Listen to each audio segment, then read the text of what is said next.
Apocalypse de Jean, chapitre 9. Le cinquième ange sonna de la trompette, et je vis une étoile qui était tombée du ciel sur la terre. La clé du puits de l'abîme lui fut donnée, et elle ouvrit le puits de l'abîme. Et il monta du puits une fumée, comme la fumée d'une grande fournaise, et le soleil et l'air furent obscurcis par la fumée du puits.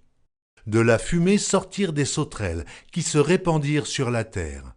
Et il leur fut donné un pouvoir comme le pouvoir qu'ont les scorpions de la terre. Il leur fut dit de ne point faire de mal à l'herbe de la terre, ni à aucune verdure, ni à aucun arbre, mais seulement aux hommes qui n'avaient pas le sceau de Dieu sur le front.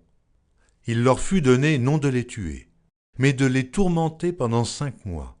Et le tourment qu'elle causait était comme le tourment que cause le scorpion quand il pique un homme. En ces jours-là, les hommes chercheront la mort, et ils ne la trouveront pas. Ils désireront mourir, et la mort fuira loin d'eux.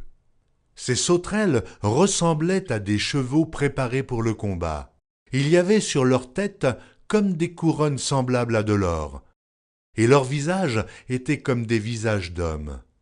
Elles avaient des cheveux comme des cheveux de femmes, et leurs dents étaient comme des dents de lion.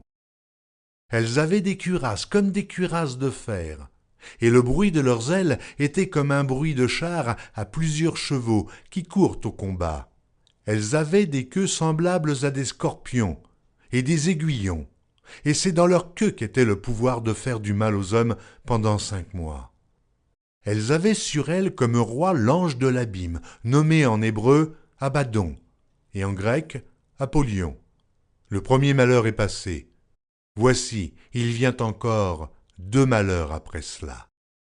Le 6e ange sonna de la trompette, et j'entendis une voix venant des 4 cornes de l'autel d'or qui est devant Dieu, et disant au 6e ange qui avait la trompette, « Délie les 4 anges qui sont liés sur le grand fleuve d'Euphrate. » Et les 4 anges qui étaient prêts pour l'heure, le jour, le mois et l'année furent déliés afin qu'ils tuassent le tiers des hommes.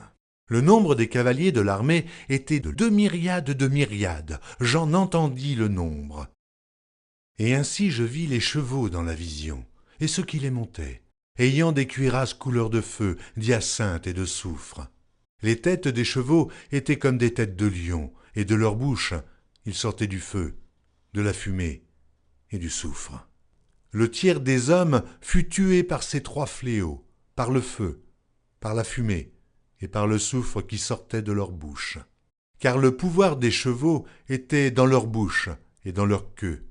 Leurs queues étaient semblables à des serpents ayant des têtes, et c'est avec elles qu'ils faisaient du mal. Les autres hommes qui ne furent pas tués par ces fléaux ne se repentirent pas des œuvres de leurs mains, de manière à ne point adorer les démons et les idoles d'or, d'argent, d'airain, de pierre et de bois, qui ne peuvent ni voir, ni entendre, ni marcher. Et ils ne se repentirent pas de leurs meurtres, ni de leurs enchantements, ni de leurs impudicités, ni de leurs vols.